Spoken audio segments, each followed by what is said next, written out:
Salmo de número 24, diz assim.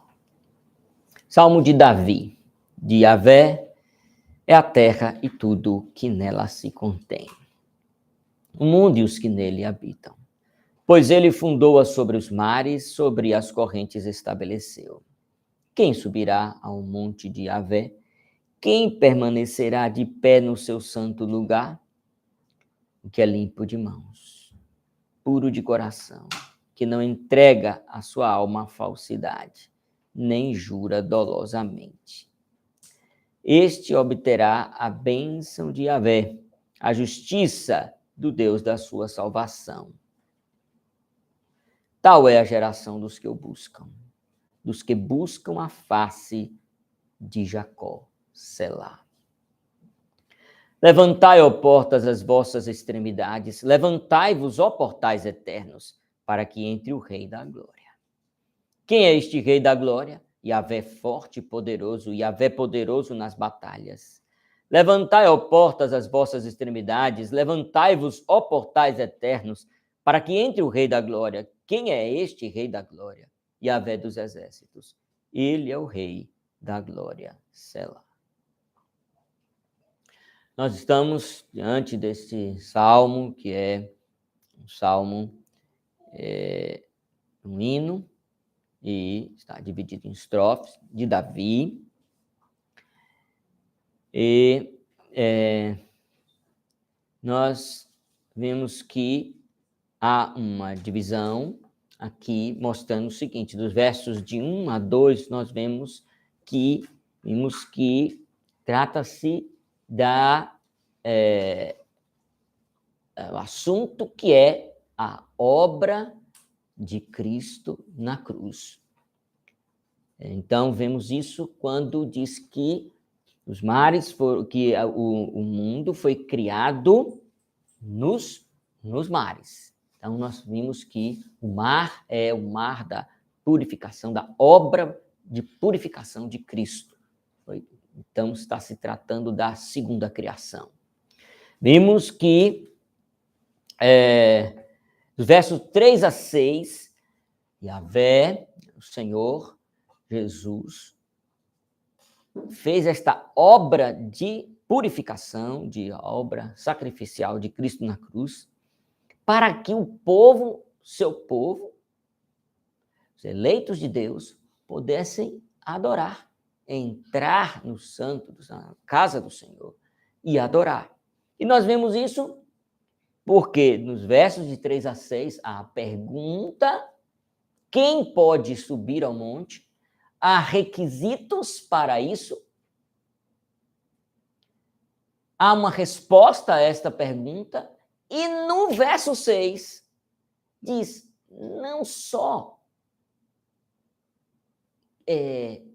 quem é assim, mas todos que buscam a face de Jacó. Ou seja, todos os que estão em Cristo, nesta obra de salvação, poderão subir, poderão estar na presença do Senhor.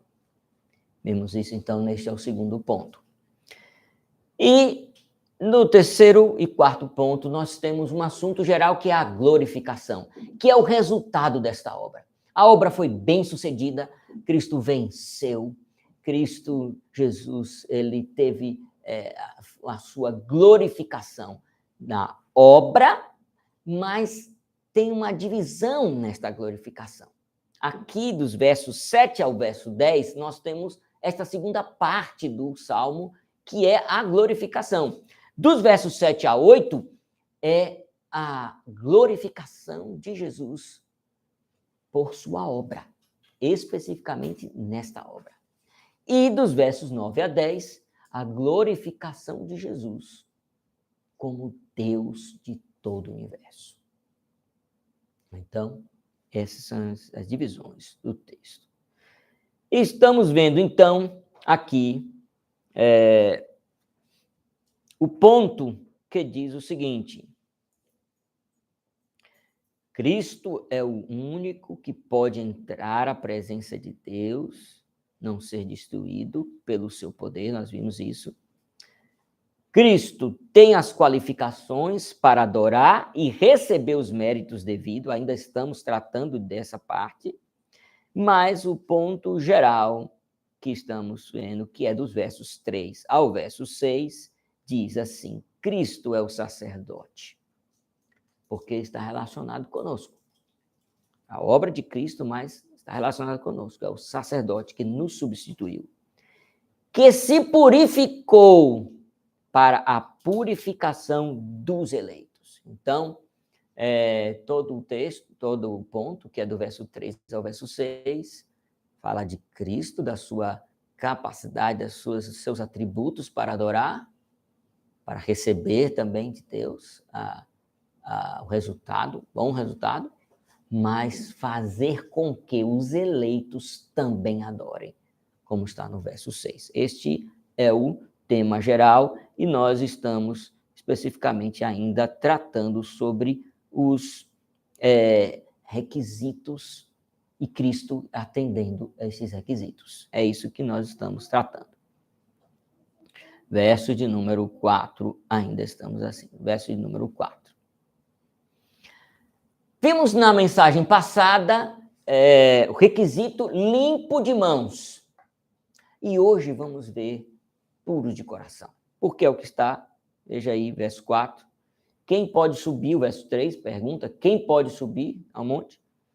E a resposta, verso 4, o que é limpo de mãos, puro de coração, que não entrega a sua alma à falsidade. Então, nem jura dolosamente, né? É o verso 4. Então, nós vamos ver hoje sobre o que é limpo, puro de coração. Vimos limpo de mãos e puro de coração. Primeira coisa que significa esse puro, significa sem defeito. Ou seja, é perfeito. Não é apenas estar sem pecado, mas ser perfeito. Perfeito no sentido de funcionamento, no sentido também de... Então, é algo muito sublime, não é algo simples de ser alcançado. Veja, se coração diz respeito ao centro gerador de todas as concepções aqui é aquilo que você pensa, que você imagina, aquilo que seus conceitos, ações, quando você vai agir, surge do coração. Coração no sentido aqui de onde surgem todas as coisas. Não é o coração de carne e nem emoções. E aqui está se tratando de onde surgem todas as coisas. Reações também, não só ações, aquilo que você vai fazer, como aquilo que você responde a alguma coisa. Né? Por exemplo, aqui você está ouvindo a pregação e está reagindo, está respondendo de uma forma. A forma que você responde, isso parte do coração. É quem diz de que maneira você vai responder, reagir ao que ouve, ao que vê. Comportamentos também, comportamento, como se comporta diante de situações, como se comporta diante de, não só de provações, testes, como de diversas coisas também, no próprio viver no dia a dia, tudo isso, como se comporta, como é o perfil dessa pessoa, assim é o coração. Quem vai, surge do coração, vem do coração, tudo isso. Emoções, também emoções. Não só, por isso que eu disse, não é só emoções, porque normalmente se entende a coração, está agindo com o coração, que está agindo só com emoção, mas aqui, nesse texto, não é isso. Coração é a fonte de tudo. É exatamente isso que está se falando. Então, emoções também, porque se é a fonte de tudo, emoções também. Então, emoções, que emoções, quando tê-las, e a intensidade também. Tudo isso. Não pensemos só em intensidade como forte, mas como fraco também. Um pouca intensidade ou muita intensidade, tudo de acordo. É o coração quem vai dizer, quem vai gerar isso. Gostos, sim, o gosto para tal coisa, para alguma coisa, o coração, sai do coração. Inclinações. Essa palavra aqui, inclinações, alguém pode pensar, mas já falou tanta coisa que diz respeito até à inclinação também, mas essas outras coisas que foram faladas não abrangem o que a inclinação abrange, né? A inclinação é o tipo da pessoa, né? Normalmente a pessoa olha para alguma coisa e diz, isso aí é a cara de fulano. Você já tem a ideia de qual é a inclinação, qual é aquilo aquilo que a pessoa vai gostar, vai querer, o tipo. Então, inclinações fala mais de aspectos diferentes de gosto e de comportamento, entra em inclinações. Então, puro de coração quer dizer ter todas estas coisas em perfeita santidade e funcionamento. A pessoa em perfeita santidade, ou seja, pureza, sem nenhuma mácula e perfeita em funcionamento. É isso que é puro de coração. É assim, isso que Deus requer para estar na presença dele. Já pensou? Quem vai estar na minha presença? Quem vai subir ao monte, que é a minha igreja? Quem vai entrar na igreja? Só quem tiver limpo de mãos, foi o que vimos, é o instrumento que vai adorar, e a fonte de tudo que vai sair, de como o instrumento vai ser utilizado. Tudo isso aqui que nós estamos vendo. Deus quer perfeição. Então veja que essa ideia de adoração, Deus ser adorado de qualquer jeito, porque agora que estamos no tempo da graça, não tem mais esse negócio, a pessoa tem que ser... imagine que antigamente, se a pessoa tivesse algum membro, não, um dedo diferente do que o outro, um braço maior do que o outro, alguma coisa, não podia entrar no templo. Não podia entrar no templo para adorar. Ficava sem adorar. Isso apontava para esta perfeição que Deus requer.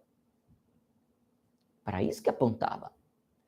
E hoje em dia, nós não podemos dizer, não, isso não vale mais. Não vale mais esta parte física, mas a parte espiritual, a parte de princípios, sim, continua valendo. Por quê? Porque hoje as pessoas, os crentes em Cristo, entram na igreja porque estão cobertos com aquele que é perfeito de coração, Cristo Jesus. Então, Deus não deixou de requerer isso, não. Esta limpeza de mãos que nós vimos e agora a pureza de coração que nós estamos vendo não foi um requisito que Deus tirou, não. Agora pode entrar quem não for puro de coração. Não! Não mudou nada disso para Deus. Para Deus continua tendo que ser desse jeito. E quem está em Cristo, estas coisas são... Deus olha e vê limpo de mãos e puro de coração desse jeito. É assim que acontece. E quem não está, vai ser punido por Deus. Será punido por Deus, porque ele não aceita culto de outra forma. Então, isso aqui é o que significa. Então, alguém pode pensar, isso não importa, não precisa mais ser puro de coração para entrar na igreja, para adorar, nem para entrar no céu. Já falamos, quando falamos sobre ser limpo de mãos, nesta qualificação de limpos de mãos, que estamos tratando da obra de Cristo e que o homem não tem participação, e em Cristo o homem tem um puro coração. Vimos isso. Né? Vimos, tem limpeza de mãos e agora, acrescento, tem um puro coração em Cristo. Ele fez isso. Esta obra dele é para que o coração, nosso coração impuro, morresse com ele e na ressurreição dele, ressuscitássemos nós juntos com ele e então nós vivemos a vida dele que é de pureza. O novo homem está em nós, puro, como diz eu mencionei, falei que era Samuel Bolton, não é Samuel Bolton, Thomas Boston, que diz que o novo homem é o Adão bebê. Então, é novo, é imperfeição. É como Adão sem pecado. Mas, melhor ainda que não haverá a queda mais. Será um Adão em crescimento e só crescendo sempre em santidade, sem o pecado. É assim o novo homem em nós. Além do novo homem, existe também a carne. Por isso, pecamos aqui, enquanto estamos aqui. Mas o novo homem continua do mesmo jeito. Como Adão, mas sem voltar atrás, sem perder a pureza que aconteceu com Adão. Então, já temos em mente que é isso que está se tratando. Está se tratando da obra de Cristo e que não é uma pureza que nós temos que conseguir para poder entrar aqui e adorar. Não é. Porém, existe um aspecto que o homem tem sim que observar. Primeiro, antes de continuar, nós temos que ouvir isso e investigar a nossa vida se estamos, de fato, em Cristo. Isso é uma coisa que precisa fazer. Ouvindo essa mensagem, ouvindo esta palavra, olha, maravilha. Ufa, que não precisamos disso tudo, porque não conseguiríamos nunca. Por causa da carne, jamais conseguiríamos, por causa da queda, chegar a ter essa pureza, essa perfeição para entrar na presença de Deus. Então, em Cristo nós podemos fazer. Mas temos que olhar para a nossa vida e avaliar se estamos em Cristo. Porque se não estamos em Cristo, precisamos correr para Ele. Esta é a mensagem. Precisamos correr para Cristo e estar cobertos de Cristo.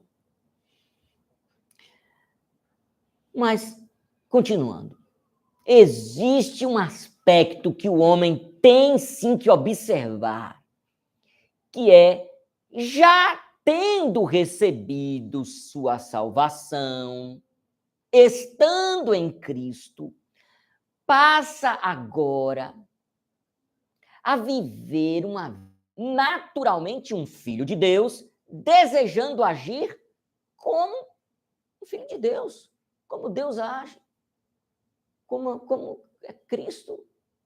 Assim que nós temos que ser, que buscar.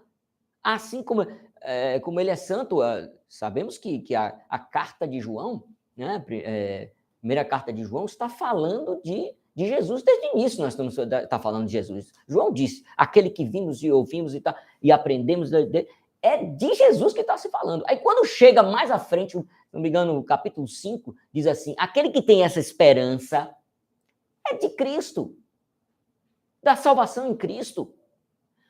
Santifica-se a si mesmo, assim como ele é santo. Já pensou? Então, aquele que é crente tem que ter esse desejo de buscar ser santo como Jesus é santo. É assim a vida de quem é cristão. Não importa, não vamos conseguir, não importa. O mundo todo tem que olhar para a gente e ver isso, esta esperança, este desejo. Aquele que tem esta esperança santifica-se a si mesmo, assim como ele é santo. É assim que nós temos que fazer. Tendo os requisitos para conseguir agir assim, e tudo isso em gratidão a Deus. Nós temos o Espírito de Cristo, que Romanos diz que faz com que consigamos cumprir a lei. Por quê? Porque foi o mesmo Espírito que ressuscitou a Jesus. Elia, quero você prestando atenção também, minha filha. Meu culto, você tem que prestar atenção. Ele apresenta o Espírito Santo, esse poder, para mostrar que foi um poder muito grande.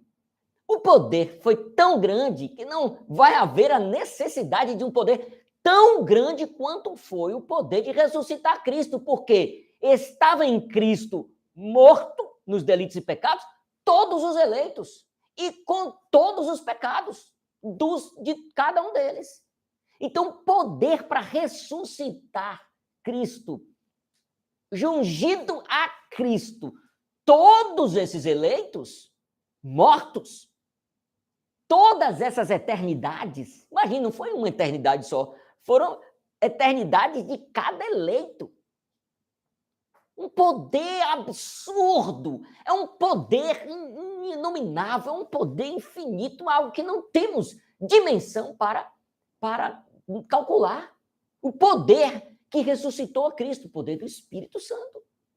E Romanos diz, é este poder que está em você, para você cumprir a lei. Agora diga que não pode. Não tem como. É impossível você dizer, eu não consigo cumprir a lei, se o apóstolo está dizendo, é este poder que está em você para fazer você cumprir. Não tem como. É vida dentre os mortos. É vida de uma eternidade de morte para uma eternidade de vida. Ele transformou todos os eleitos em eternidade de vida. Então, você não pode jamais dizer, não consigo. Então, veja. Tem agora sim é que viver crendo nisso. Vivendo uma vida em que o pecado não deixa de acontecer, mas é tratado como é próprio de um filho de Deus tratar o pecado. Não é? Extirpando de sua vida. Descobriu ele? Jogue fora. Você achou o pecado em sua vida? Você faça qualquer coisa. Quando as mulheres, quando veio uma barata em casa, num pau, mata, joga detergente, faz de tudo. É algo asqueroso. Precisa ser eliminado. Ninguém vai ficar, vai cuidar, vai fazer... Não, chega a arrepiar às vezes, algumas, porque quer eliminar aquilo que é asqueroso, aquilo que aí eu vou mais até além do que isso, que contamina, que vai causar a morte de tudo que tiver vida ali. Tudo isso, toda essa coisa ruim tem que estar ativo no crente para coisa ruim, quero dizer, toda esta concepção de quão ruim é o pecado tem que estar ativo para fazer com que o crente extirpe ele, tire ele, elimine ele de sua vida prática diária. Né? E é assim que é a vida de alguém que foi salvo por Cristo, que estava jungido a Cristo, que fez parte dos eleitos que Cristo foi unido na cruz para morte e ressurreição, e agora vivem a vida de Jesus. Diante disso que eu acabei de dizer, veja a pergunta de número 58 do Catecismo Maior, que é o seguinte: como nos tornamos participantes dos benefícios que Cristo conquistou? Resposta: pela aplicação deles em nós. O que é especialmente a obra de Deus, o Espírito Santo. Então, veja, a obra de Jesus conquistou para nós benefícios. Como é que esses benefícios vão ser ativos em nós, vão nos dar proveito? Como é que a gente vai viver estas coisas? A aplicação do Espírito Santo. Isso já está mostrando o quê? Que a santidade, a vida de Cristo, ela não pode ser em nós um quadro pintado, que alguém chega, que coisa linda, está ali, mas é só um modelo. A vida da pessoa não pode corresponder a isso, é impossível. Cristo é Cristo. Não é isso. A Bíblia está dizendo que Cristo conquistou e o Espírito Santo aplicou. Ou seja, os benefícios de Cristo na cruz, eles vão fazer parte da vida da pessoa. A pessoa vai viver agora em santidade, obedecendo ao Senhor. Viver a vida de Cristo, sim. Por quê? Porque o Espírito Santo aplica o que o Senhor Jesus conseguiu, os benefícios dele, a obra dele na cruz. O Voz, no seu comentário, faz uma pergunta. Qual é a diferença entre a obra de Cristo e a obra do Espírito Santo? Esse comentário de Voz é excelente. E essas perguntas de Voz são bem fáceis e vão levando você a entender estas coisas.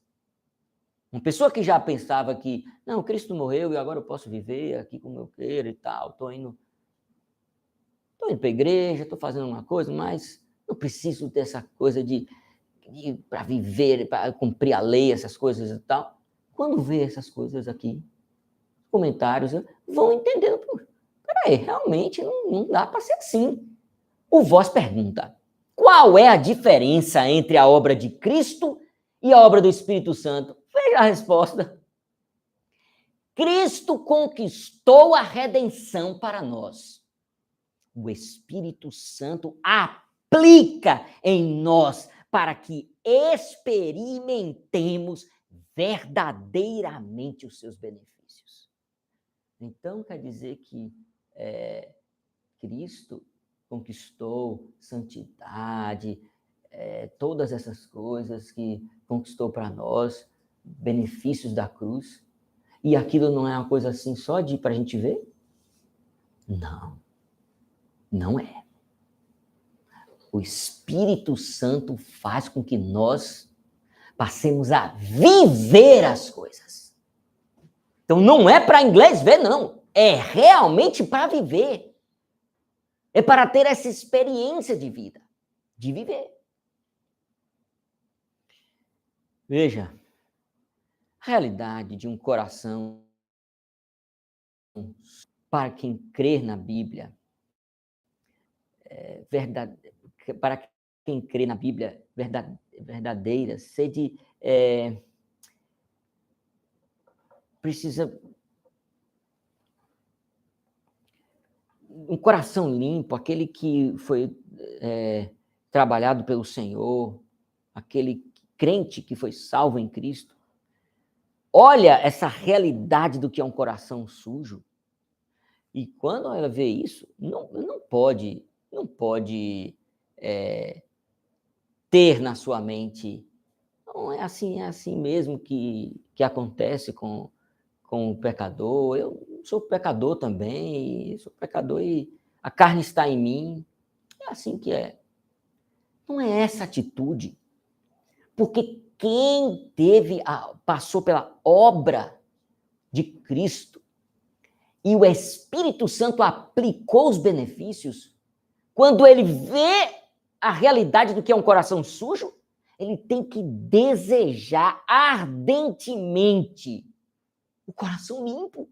Não, Jesus morreu para que eu tenha um coração limpo. Eu não quero essa sujeira. Não fica lutando em argumentos. A gente vê muito isso. Pessoas argumentando, lutando. Não, mas isso, mas aquilo. Não, nós não vamos conseguir nunca. Não tem ninguém que consiga ficar sem pecar e tal. Muda, inclusive, o tom da conversa.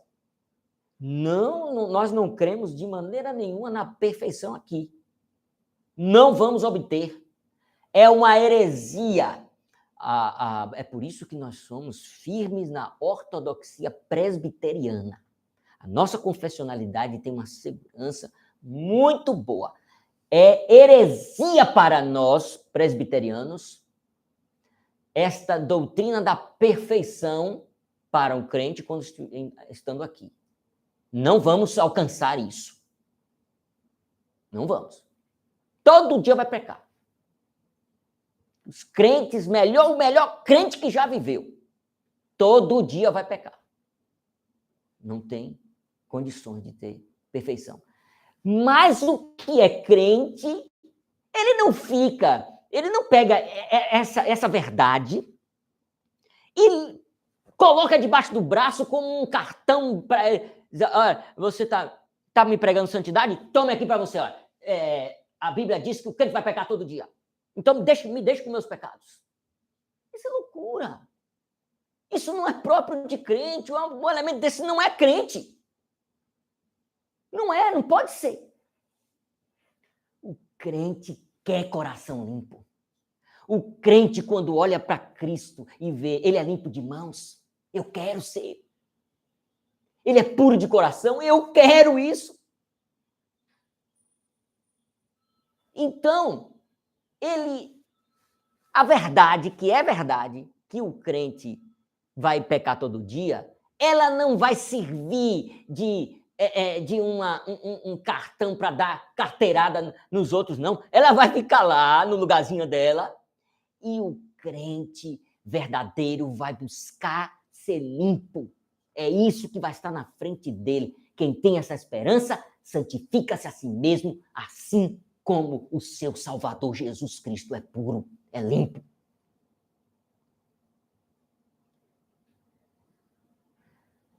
Então, não fica lutando com argumentos justificativas para sustentar que o homem pode ter participação em Deus tendo um coração sujo. Não, eu quero ter esse direito de pecar, de ter coração sujo e estar com Deus. Não é assim a cabeça do crente. Ele sabe que peca, mas ele quer ter diante dele apenas a pureza de Cristo. É isso que ele quer, ser puro como Cristo é, se esforçar para isso e confiar que está puro diante de Deus por causa de Cristo.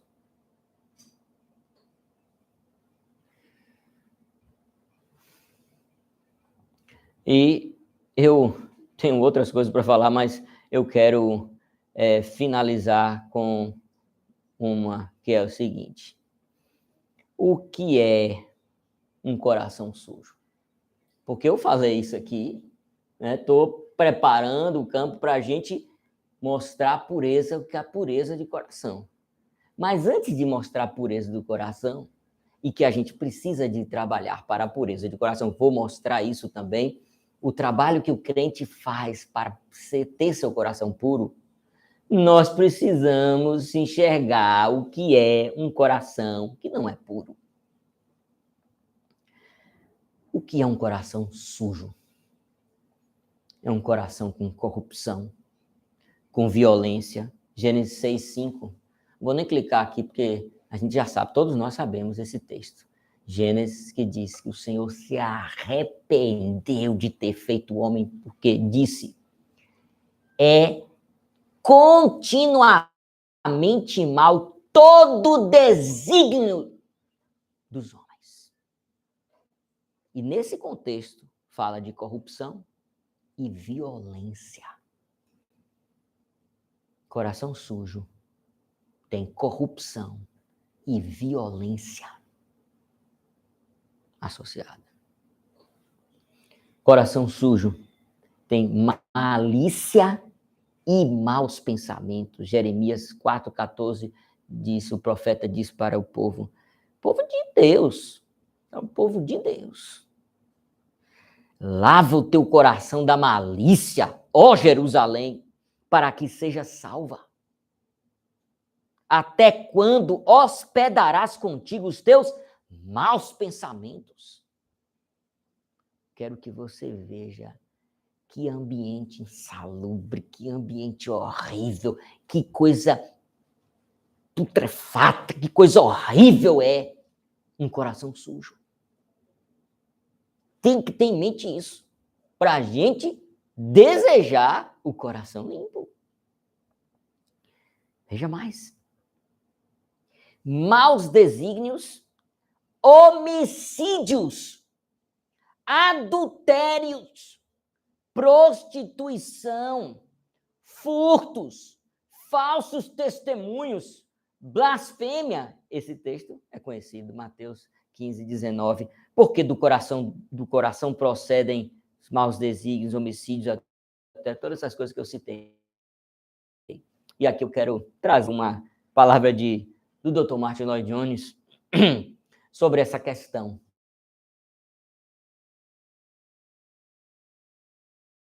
Coração.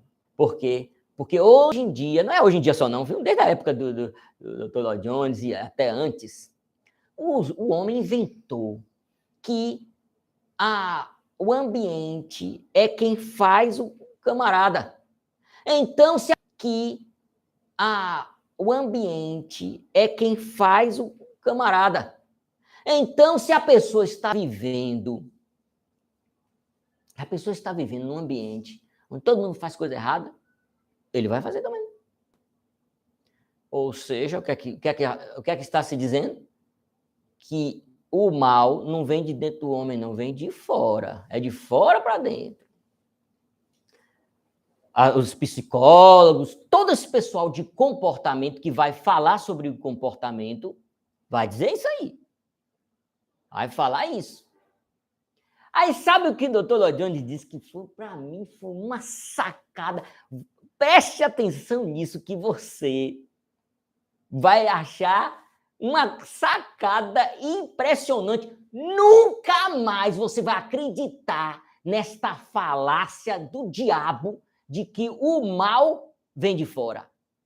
Lloyd Jones disse assim: quando Adão pecou, qual era o ambiente que ele estava? Perfeição. Um ambiente perfeito. Será que o mal vem do ambiente? O mal foi do coração dele. É por isso que lá em Tiago fala dos três princípios pecaminosos que estavam dentro do coração do homem. A Bíblia interpretando a Bíblia, porque você pode dizer, mas a serpente estava ali fora fazendo a coisa. Mas Tiago mostra, não foi por causa da serpente que Adão pecou. Adão pecou por causa dos três princípios que estavam já dentro do coração dele, que foi a concupiscência da carne, a concupiscência dos olhos e a soberba. Foi isso que fez Adão pecar. A concupiscência. Então, nós temos que ter cuidado. Veja toda esta miséria que é um coração sujo.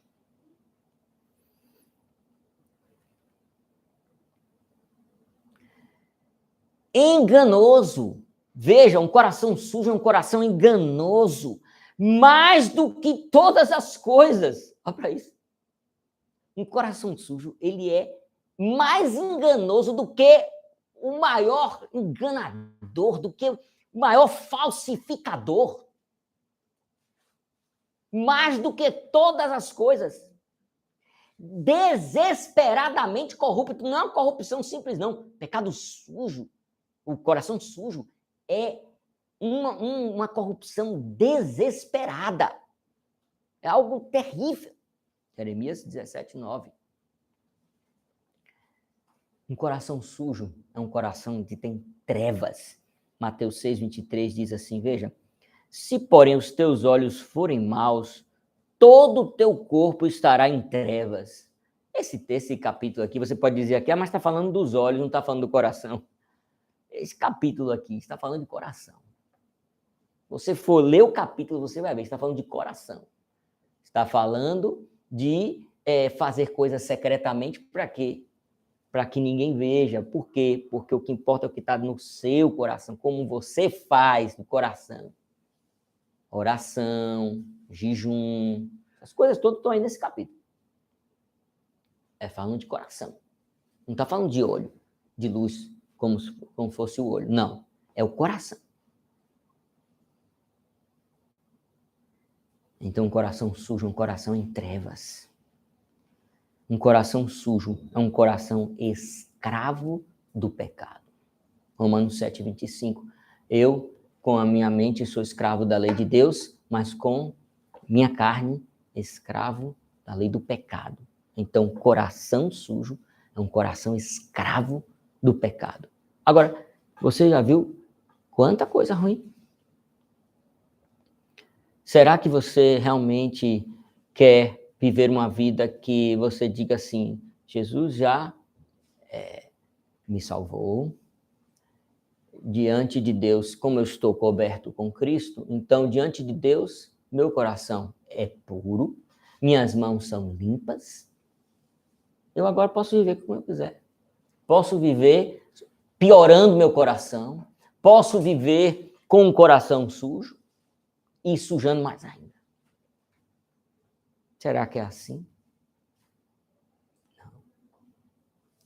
Não. Não é assim.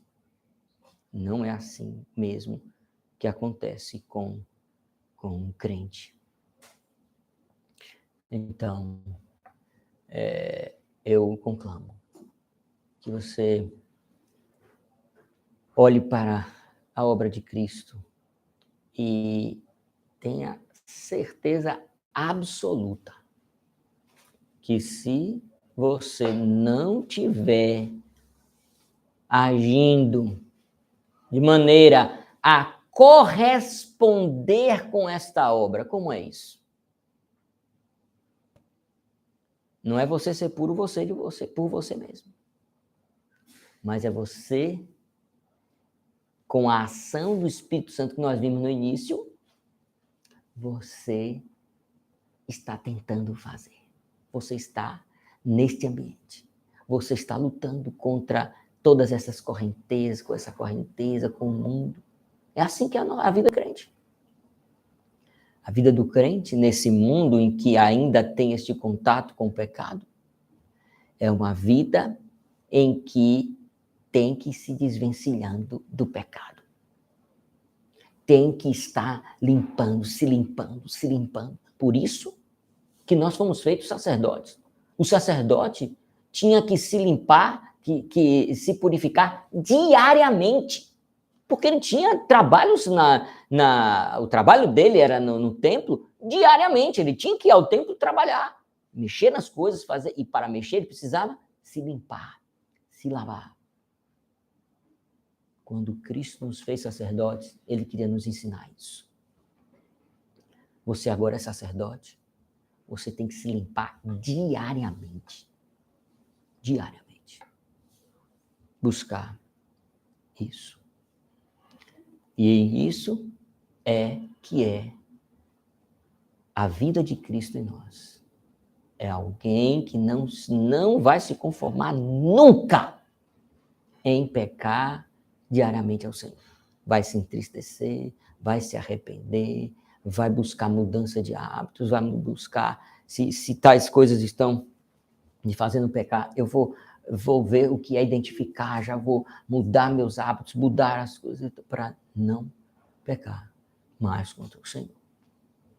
E mesmo que isso não vai resolver para a sua vida, vai continuar pecando outros pecados, mas você vai sim crescer em santidade.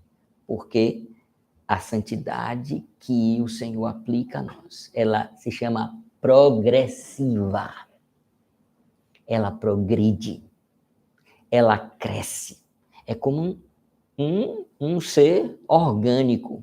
Quando você planta Quando você semeia uma plantinha, ela vai crescendo. É orgânico, ela não fica parada. Se ficar, é porque não existe vida ali. Se existe vida, vai começar a subir, nascer e vai dando as folhas e depois o fruto. É assim que é a vida cristã. É assim que é. Orgânico. Assim também como nasce uma criança. Não fica bebê para sempre. Ela vai se desenvolvendo, crescendo, vai engordando, vai crescendo mais. Tem diversas fases na vida de crescimento, mas não vai ficar parada, vai crescer. Então, é assim que nós temos que entender que é o que Deus quer para as nossas vidas. Puro de coração. Nós somos em Cristo, mas temos que conhecer esse aspecto de buscar a santidade para corresponder a essa obra de purificação. Que o Senhor nos abençoe.